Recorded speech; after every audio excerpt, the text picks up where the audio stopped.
My name is Caleb Mercer, and the winter that changed everything began with a deed nobody in Bitter Creek thought was worth the paper it was printed on. In October of 1887, I was 48 years old, living in a narrow valley outside Bitter Creek, Wyoming territory. The railroad had passed us by years earlier. The silver prospects had dried up. The timber camps were shrinking. Most folks who stayed did so because they couldn't afford to leave. The wind had already started carrying winter in it. You could feel it in the mornings. The cold wasn't strong yet, but it had intention. The kind that made old men pause while splitting wood and look toward the mountains. The kind that made dogs sleep closer to the stove. The kind that reminded everyone that Wyoming never negotiated with winter. It simply endured it. I was repairing a wagon wheel outside Hensley's feed store when I first heard the laughter. Not ordinary laughter. The loud kind people use when they're completely certain they're right. I looked up from the wheel and saw half a dozen men standing near the store porch. At the center stood a woman holding a folded document. Her name was Sarah Whitaker. She was a widow, 39 years old. Quiet. Serious. The kind of person who listened longer than she spoke. Nobody in Bitter Creek disliked Sarah. But nobody paid much attention to her either. That morning, everyone was paying attention. What did she buy? Somebody asked. Old Frank Hensley slapped his knee. That dugout on the East Ridge. More laughter. The crowd grew louder. I frowned. What dugout? Frank pointed toward the mountains. That abandoned hole in the hillside old Jeremiah Boone dug 20 years ago. Suddenly I knew exactly which place he meant. Most people called it Boone's Burrow, a half-forgotten dugout built into a hillside nearly 3 miles from town. Jeremiah Boone had lived there alone for several winters before dying of pneumonia. The place had been empty ever since. The roof sagged. The entrance leaned. The storage room had partially collapsed. Most people considered it worthless. Apparently Sarah didn't. Paid cash for it, Frank said. The crowd laughed again. Cash. Every cent. Someone whistled. Another man shook his head. Could have bought 2 good milk cows. Or enough firewood for winter. Or fixed her roof. Sarah stood quietly through all of it. She didn't argue. Didn't defend herself. Didn't try convincing anyone. She simply folded the deed and slipped it into her coat pocket. Then she turned and walked away. The laughter followed her down the street. I watched her disappear around the corner. Something about it bothered me. Maybe because I'd seen that look before. Not the laughter. The certainty. The dangerous kind that settles over a town when everyone believes the same thing. I've lived long enough to learn something important. When everybody agrees, somebody usually isn't thinking. 3 days later, I saw Sarah again. I was hauling lumber toward the north road when I noticed movement on the eastern ridge. A sled. At first, I assumed it was firewood. Then I looked closer. Barrels. Crates.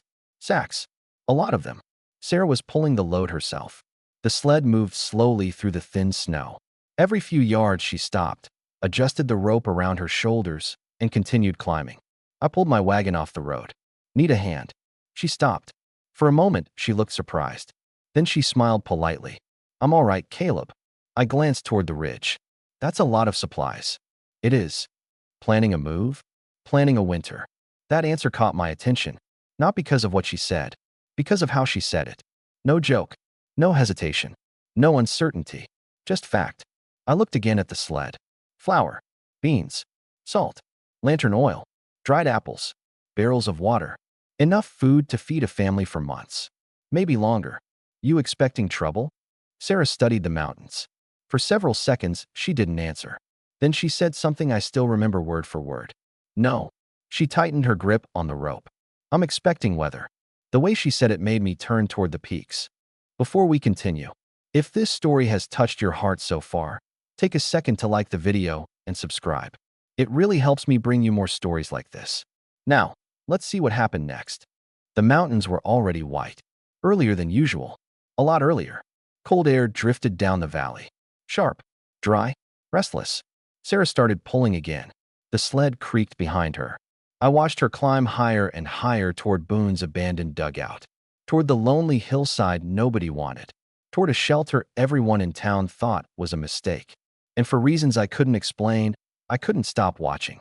Because something about her preparations felt different. Not fearful. Not foolish. Intentional. Like she knew something the rest of Bitter Creek didn't. At the time, I thought she was simply being cautious. A widow trying to survive another Wyoming winter.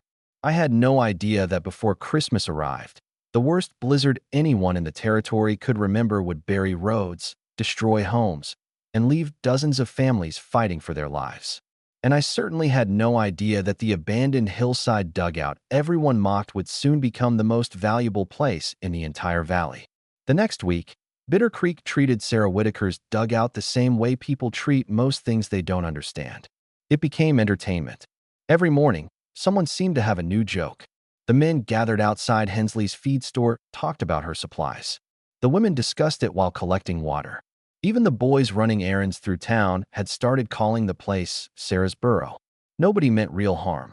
At least not most of them. They simply believed she was wasting effort on a problem that didn't exist. Winter was coming. Winter always came. People had survived it before. Why would this year be any different? The answer, though none of us knew it yet, was already gathering beyond the northern Rockies. One afternoon, I found myself heading toward the East Ridge. Not because Sarah had asked for help. She hadn't. In fact, she rarely asked anyone for anything. But curiosity is a powerful thing. And I was curious. The trail climbed steadily through pine-covered slopes before reaching the exposed hillside, where Jeremiah Boone had built his dugout decades earlier. The first thing I noticed was the smoke. Not much. Just a thin gray ribbon rising into the cold air. The second thing I noticed was that the place looked completely different than I remembered. The roof had been reinforced. Fresh-cut timber supported the front wall. The entrance had been rebuilt. What had once looked like a collapsing hole now looked deliberate, functional, purposeful. Sarah was carrying stones when she saw me approaching. She lowered them carefully. "Afternoon, Caleb."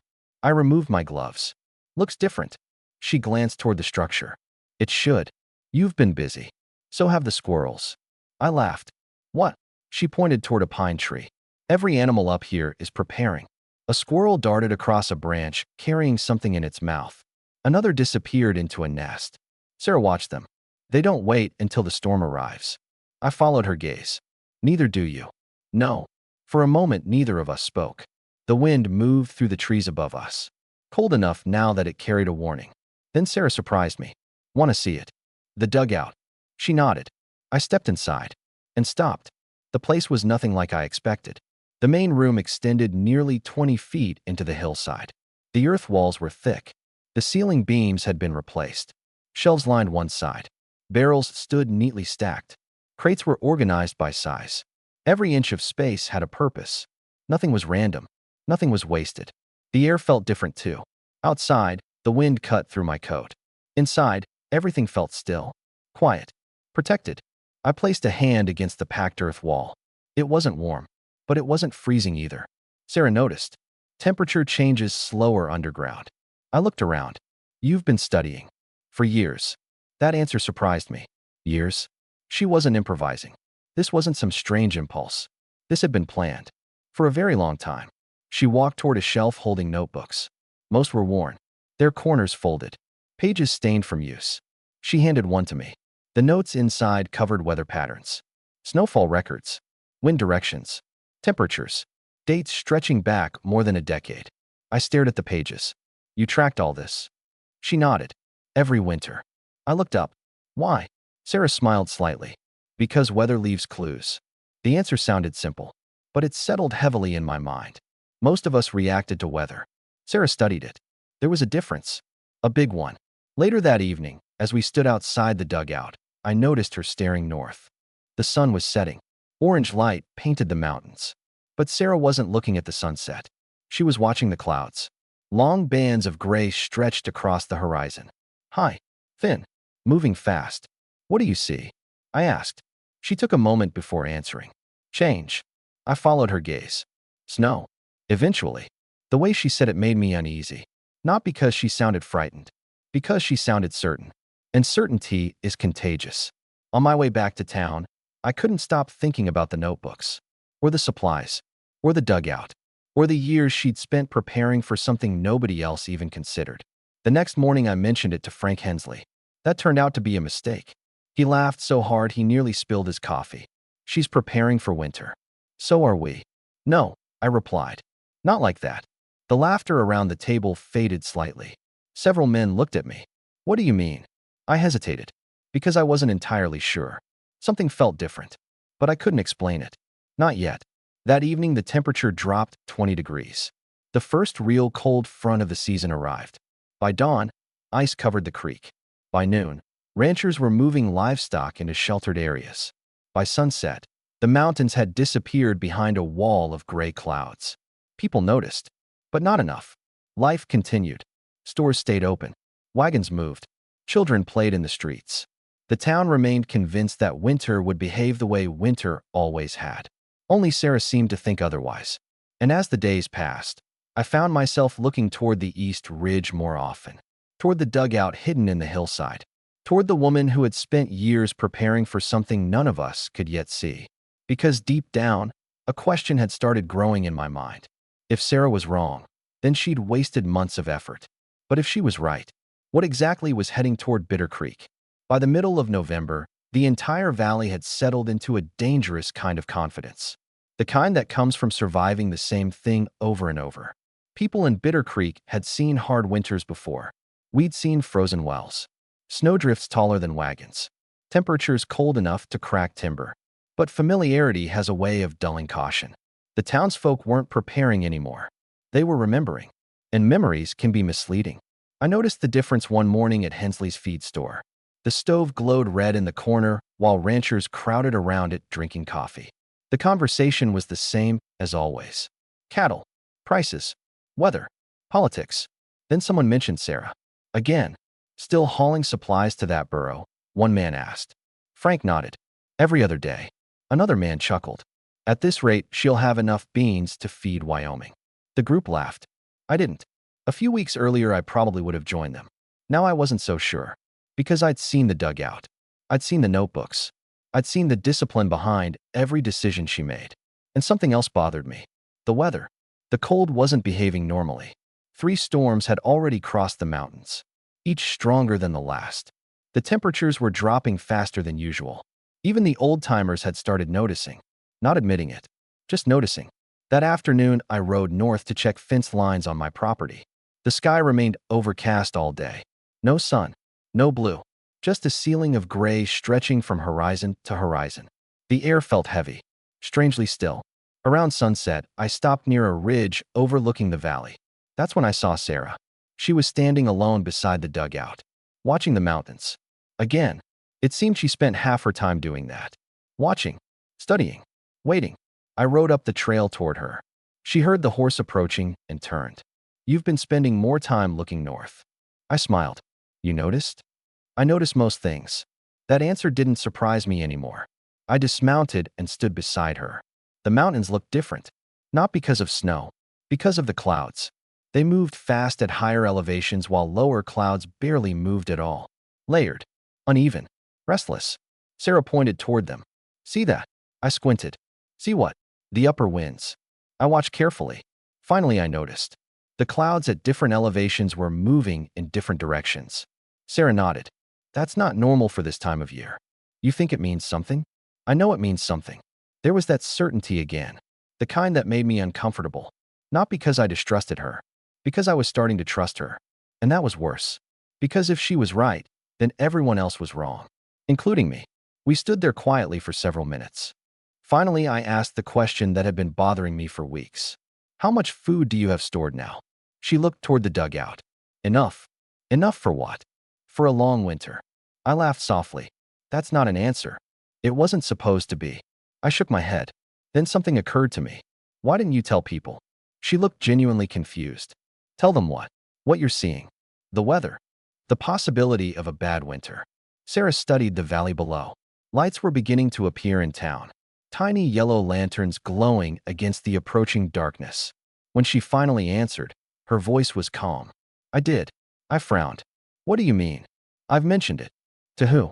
Several people. I stared at her. And she smiled faintly. And they laughed. I couldn't argue with that. I'd heard the laughter myself. Everyone had, including me. A cold wind swept across the ridge. For the first time that day, I pulled my coat tighter. Sarah didn't seem to notice the cold. Her attention remained fixed on the mountains. Then she said something that stayed with me. People don't prepare for the storm they haven't seen. I thought about that during the entire ride home. And the more I thought about it, the more I realized she was right. Preparation requires imagination. Most people don't imagine disaster until disaster arrives. That evening, I checked my own supplies. The results embarrassed me. Half a barrel of flour, some salt pork, a little coffee, a modest stack of firewood. Enough for a normal winter. Not enough for something worse. Not nearly enough. The next morning, I hitched my wagon before sunrise. By noon, I'd purchased additional flour, beans, coal oil, medical supplies, extra blankets. My neighbors noticed immediately. One of them laughed. Another asked if I was building a general store. I didn't answer. For the first time in years, I didn't care what they thought. Because a question had started haunting me. A simple one. What if Sarah was right? Over the following week, I found myself visiting the dugout more frequently. Sometimes to help carry supplies. Sometimes to repair a hinge. Sometimes for no reason at all. At least that's what I told myself. The truth was simpler. I wanted to understand. And every time I visited, the place became more impressive. The food stores grew larger. The firewood stacks higher. The organization more precise. Nothing felt random. Everything felt designed for a purpose. Meanwhile, the weather continued changing. The birds disappeared first. Then came the silence. Hunters began returning empty-handed. Even the animals seemed to be leaving the higher elevations earlier than usual. The valley felt different, as if the wilderness itself knew something. One evening, just before Thanksgiving, Sarah unfolded a weather journal and quietly marked another observation. I watched her write. Then she closed the notebook. Her expression troubled me. "What is it?" I asked. For several seconds, she said nothing. Then she looked toward the dark northern horizon. And for the first time since I'd known her, I saw genuine concern in her eyes. "The signs are accelerating." A chill moved through me. "What does that mean?" Sarah didn't answer immediately. Instead, she stared into the growing darkness beyond the mountains. When she finally spoke, her voice was barely above a whisper. "It means we may not have as much time as I thought." The first rail warning arrived on the morning after Thanksgiving. Not from the sky, not from the mountains, from the telegraph office. I was unloading feed sacks behind my barn when young Tommy Pierce came riding hard down the road. His horse was lathered with sweat despite the cold. "Caleb," he shouted. I stepped out from the barn. "What happened?" Tommy pulled the horse to a stop. "Telegraph from Cheyenne." My stomach tightened. "What about it?" "They say a major winter system is moving south." I wiped my hands on my coat. "How major?" Tommy shook his head. "Nobody knows." Then he added something that immediately caught my attention. "They've issued warnings all along the northern routes." Warnings. That word wasn't common. Frontier towns got forecasts. They got advisories. They rarely got warnings. By noon, the news had spread through Bitter Creek. The town reacted exactly the way towns usually react to bad news. Half the people dismissed it. The other half pretended they weren't worried. But everyone talked about it. At Hensley's feed store, the conversation was louder than usual. Men stood around the stove discussing weather reports they'd never seen. Some claimed the storm would pass north. Others insisted it would weaken before reaching Wyoming. A few simply laughed, as if laughter could change the path of a blizzard. I listened quietly. Then I left, because there was only one person in the valley whose opinion I actually wanted. Sarah. The climb to the dugout felt colder than usual. The sky had changed. Not dark. Not yet. But the blue had vanished. Everything looked pale. Faded. Like the world was holding its breath. When I reached the dugout, Sarah was stacking split firewood beneath a covered lean-to. She looked up as I approached. "You heard." It wasn't a question. I nodded. "The telegraph." She set down an armload of wood. I expected it. That answer no longer surprised me. "What do you think?" Sarah looked toward the north. The mountains were barely visible through a haze of gray. "I think they're late." A cold sensation ran through me. "Late?" She nodded. "I expected warnings a week ago." For a moment, neither of us spoke. The wind had strengthened. Nothing dramatic. Just enough to make the pine trees whisper. Then Sarah walked toward a ridge overlooking the valley. I followed. From there we could see Bitter Creek below. Tiny buildings. Tiny roads. Tiny people. All carrying on with their lives. Completely unaware of what might be coming. Sarah folded her arms. "Do you know what worries me most?" I shook my head. "The storm." "No." I looked at her. "What then?" She stared at town. The confidence. I knew exactly what she meant. People weren't preparing. They were assuming. Assuming they'd have time. Assuming roads would stay open. Assuming supplies could always be purchased later. assuming winter would behave like every other winter. The problem with assumptions is that they only work until reality changes. Over the next several days, the signs multiplied. Temperatures dropped again. The wind shifted. Birdsong disappeared entirely. Even the livestock seemed restless. Ranchers reported cattle bunching together earlier than normal. Horses refused to leave sheltered areas. Dogs barked at empty darkness. It felt as though the entire wilderness sensed something approaching, something enormous. Meanwhile, Sarah worked harder than ever. Every day brought another improvement, another repair, another layer of preparation. I helped whenever I could. Together, we reinforced the entrance, checked ventilation shafts, expanded wood storage, secured loose timbers. The dugout was no longer an abandoned shelter. It had become a system. Every detail served a purpose. Every weakness had been examined. Every risk addressed. One evening, we sat near the stove inside the dugout reviewing supplies. The inventory was astonishing. Flour, beans, cornmeal, salt pork, coffee, lantern oil, medical supplies, blankets, tools. Enough to survive isolation for months. Maybe longer. I shook my head. You really planned for everything. Sarah stared at the flickering firelight. No. The answer surprised me. What do you mean? Her eyes remained fixed on the flames. You can never plan for everything. I frowned. Then what are we doing? For a long moment, she didn't answer. Then she looked directly at me. We're buying time. The words settled heavily inside me. Because she was right. Preparation doesn't eliminate danger. It creates options. And options keep people alive. 3 nights later, the first snow arrived. Not a storm. Just a steady fall that lasted until dawn. By morning, the valley was covered in white. Children celebrated.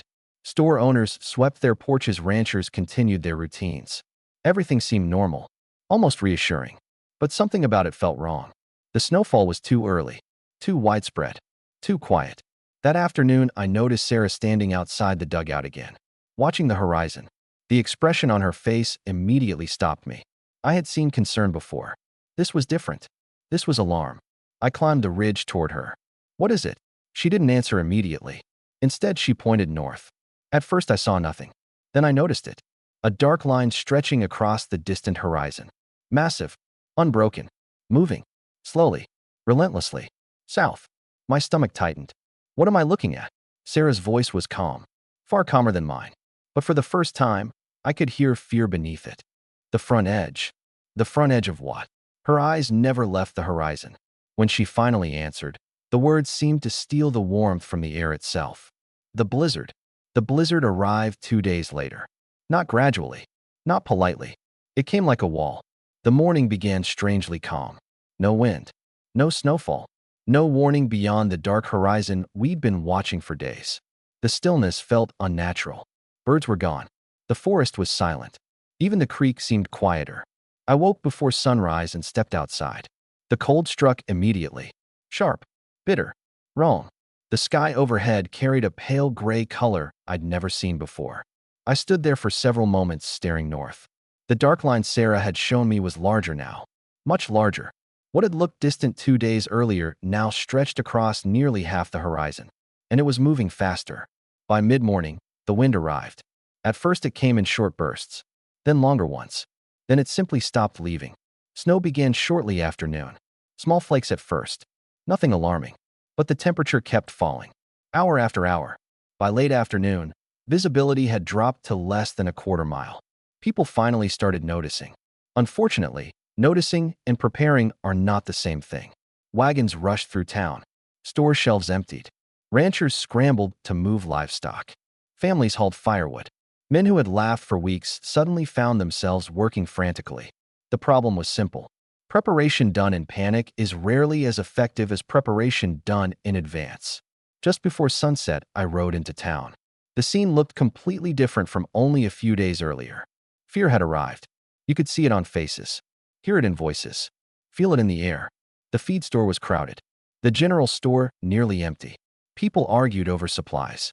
Others searched for lantern oil. Everyone wanted the same thing. More time.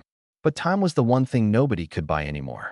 I found Sheriff Mason helping several families secure wagon covers. He looked exhausted. How bad do you think it'll get? I asked. The sheriff glanced toward the darkening sky. Worse than anything I've seen. Coming from Mason, that meant something. The man had survived frontier winters for over 30 years. If he was worried, everyone should have been worried. I left town before dark. The ride back nearly cost me. The storm intensified with shocking speed. Wind slammed into the valley from the north. Snow swirled so violently that landmarks disappeared. The road vanished. Fence lines vanished. Even the horizon vanished. For the first time in my life, I became disoriented less than 2 miles from my own property. By the time I reached the dugout, Sarah was securing the final storm shutters. She opened the entrance before I even knocked. "You made it." The relief in her voice surprised me. "Barely." She looked past me toward the storm. The expression on her face told me everything. The blizzard was arriving faster than she'd expected. Inside, the dugout felt remarkably calm. The thick earth walls muted the wind. The temperature remained stable. Lantern light glowed softly against timber supports. Outside, chaos was beginning. Inside, preparation was taking over. For the first few hours, everything seemed manageable. The storm roared. We waited. Simple enough. Then night arrived, and the real blizzard began. I've lived through many storms. Nothing before or since has matched what happened that night. The wind became a living thing. A constant scream against the hillside. The dugout shuddered. Snow hammered the entrance. The ventilation shafts howled. At times it sounded as though an entire freight train was passing overhead. Hour after hour. Without stopping. Without weakening. Without mercy. Near midnight, we checked the entrance tunnel. Snow was already piling against the outer door. More than 4 feet deep. The storm had only been active for a few hours. I stared at the drift. This can't keep up. Sarah's face remained calm, but I could see concern behind her eyes. It can. Neither of us slept much. The temperature continued dropping. The wind intensified. The storm seemed determined to erase the entire valley. Around dawn, a heavy impact shook the dugout. The walls trembled. Dust fell from ceiling beams. I grabbed a lantern. What was that? Sarah was already moving toward the entrance. Another impact followed. Then another. We forced open the inner access door and climbed toward the outer tunnel. Snow had completely buried the entrance. Not covered. Buried. The entire front section of the dugout was now beneath a mountain of drifting snow. For a moment, neither of us spoke. Then Sarah quietly said something that made my stomach tighten. "The valley won't survive this." I wanted to disagree. Wanted to tell her she was overreacting. But deep down I knew she wasn't. Because I had never seen anything like this. And the storm wasn't getting weaker. It was getting stronger. Throughout the day, the blizzard continued building. Visibility outside dropped to almost nothing. Wind speeds increased. Temperatures plunged even lower. By evening, we began hearing rumors. Not through telegraphs. Not through newspapers. Through desperate knocks on the buried entrance. The first family arrived just before sunset. Then another. Then another. Cold. Exhausted. Terrified. Some had lost roofs. Others had lost livestock. A few had become trapped when snow collapsed portions of their homes. As more people arrived, I finally understood something Sarah had realized long before the rest of us. The dugout was never just a shelter. It was a lifeboat. And now the entire valley was starting to climb aboard. But outside, the historic blizzard was still growing stronger. And before it ended, Bitter Creek would face a night far worse than anything we had yet experienced.